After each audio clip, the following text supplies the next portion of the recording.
think if he's not on the football team, I think he's going to be gone.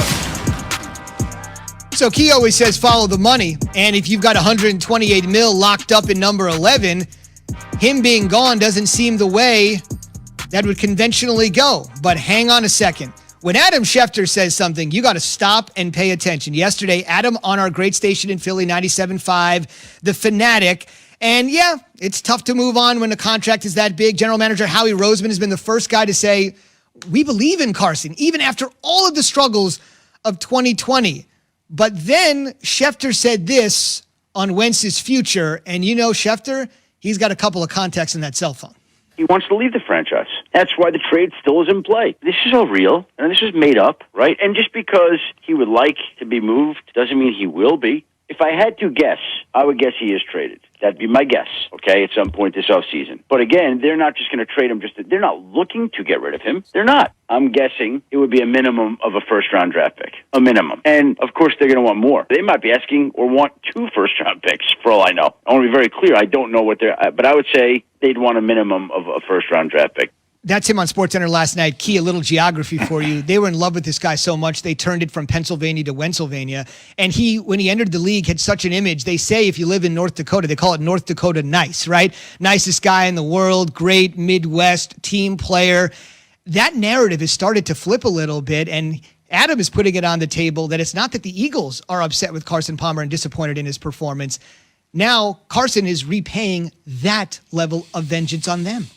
Well, here's what I would say. If I'm a team that's looking to acquire a quarterback, I'm certainly looking to give up a first-round pick for Carson Wentz. I think because when you do look at it, he's still kind of young. He has some games underneath his belt and some experience. Maybe a change of scenery will help the situation. I'd rather go after the known than the unknown with a late first-round pick. The known commodity. The known commodity. I know what that is. So I know what I need to fix. And when I fix it, he could be the guy that the Eagles drafted with the number 2 overall pick. Could he be unfixable? It could be that case, but I don't think he is. I agree with you. But you've got to put it out there, right? If the acceleration has been but if I'm a hell of a coach, right, and I believe in what I'm doing, I know I could change that. Every coach thinks who are those coaches, Key? Who are those hell of coaches that you think could actually change Carson Wentz?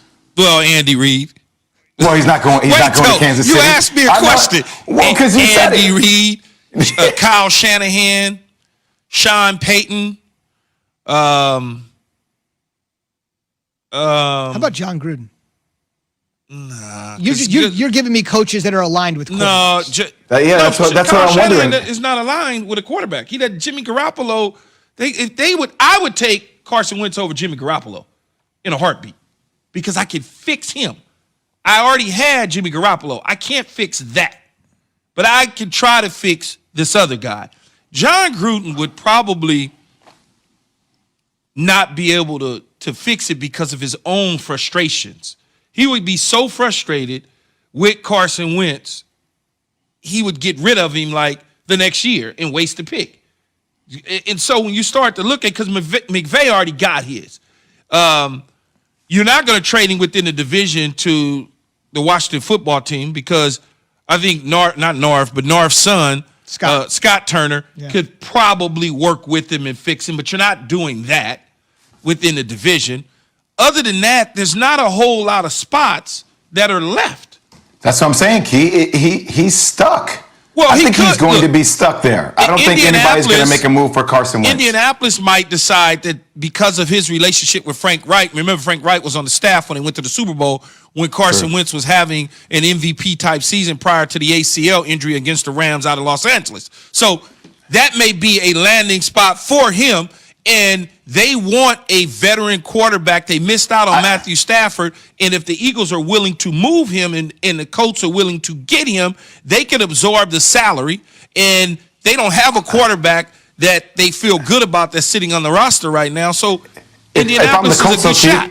If I'm the Colts, I'm trying to go for Matt Ryan before I'm trying to go for Carson Wentz. The reason, the reason I would pass on Matt Ryan for Carson Wentz is age 1, system 2, familiarity 3. And that's what these coaches like to do. They like to deal with familiarity. Think about it. Matt Nagy, which is not, the greatest quarterback expert guru that we thought.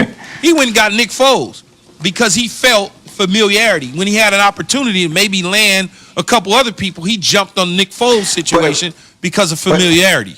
Okay, I hear you on the familiarity, and I know Matt Ryan is 35, which, compared to Tom Brady, he's still relatively really, really young. But don't you have a short window if you're Indianapolis with that defense? Are you looking only long-term with Carson Wentz just because he's younger? And, I mean, there's familiar. Matt Ryan guy's been to the Super Bowl. He understands what it takes to get you over the hump, whereas Carson Wentz, I mean, he's sniffing just to try to get there. Look, here's what I would say about Indy.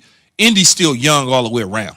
They're young all the way around. T.Y. Hilton's a little long in the tooth, but for the most part, they're young. They're a young football team. You get a veteran quarterback like a Matt Ryan, yes, but Matt Ryan's situation is probably San Francisco. Carson Wentz's, if I had the wand and I had to place the quarterbacks in positions to succeed, I would send Matt Ryan to Atlanta, Carson Wentz to Indy because of the familiarity. Remember 2 years ago they built that team. You mean Matt Ryan to San Francisco, right? Matt Ryan to San Francisco. What did I say? Okay. You said stay in Atlanta, but going out to be reunited with Shanahan. Yeah, reunited with Shanahan. So if you remember 2 years ago, Jay and Z, Indianapolis built that offensive line and that team for Andrew Luck. He abruptly retired. Then Jacoby Brissett came in and took over. So they rebuilt the offensive line. So when you got a guy like Wentz behind that offensive line with the young receivers that they have and Michael Pittman Jr. And so when you start to look at that, it makes more sense Indy for Wentz than any other stop in the National Football League. Let me posit one more to both of you. This is a juicy one. Obviously, you're not going to send him to the NFC East. But in the AFC East, even though, like you said, Foles was the guy that vanquished Bill Belichick and the Pats. But as has been said a million times, Carson Wentz got him on the road and got him there most of the way. How about Belichick and Wentz? I like that. I just don't know if the personalities work. I don't know if Why would it be oil and water? If a guy wants to rehab his reputation, he's seen as a young, industrious guy, just wants to start over, what better place to rehab?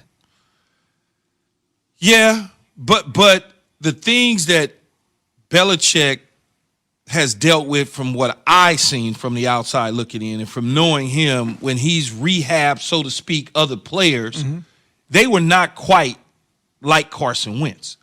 They were later in their careers. I know what you're saying. Yeah, later the Corey Dillon, the Randy Mosses. I totally get it. Yeah, the Junior Seau. Those guys kind of like older in their careers. Totally. So it was a little bit different. I agree with you. We knew that Randy Moss was going to be a Hall of Famer. He just needed to be in the right situation and not in Oakland. Right. He got to the right situation with terrific Tom and Bill Belichick, and the rest was history.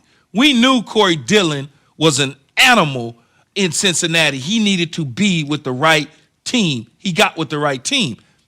I don't know about Carson Wentz as far as that goes. So I don't really see if that makes a lot of sense. Okay, we'll throw it out. We'll see indeed what happens. But I'll give up a first-round pick for him. Yeah, I mean, Adam said... Late first-round pick, yeah. Right? Yeah, why not? Adam said there's going to be unprecedented quarterback movement this offseason, and Wentz is certainly one to watch. Ev, can you hit me with the screen real quick so we can pay the bills here real quick? There we go. When you gift a year of ESPN Plus, you're given thousands of live events, exclusive originals, the full 30 for 30 library, and more. Surprise a sports fan in your life with a year of ESPN Plus. Visit ESPNplus.com/giftayear for more details. On the way, Key played in Super Bowl 37.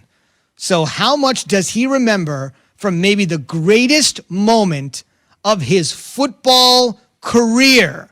We'll find out after Key has this. Sell those flowers, Key. Sell them. Here we go. We're getting ready to sell a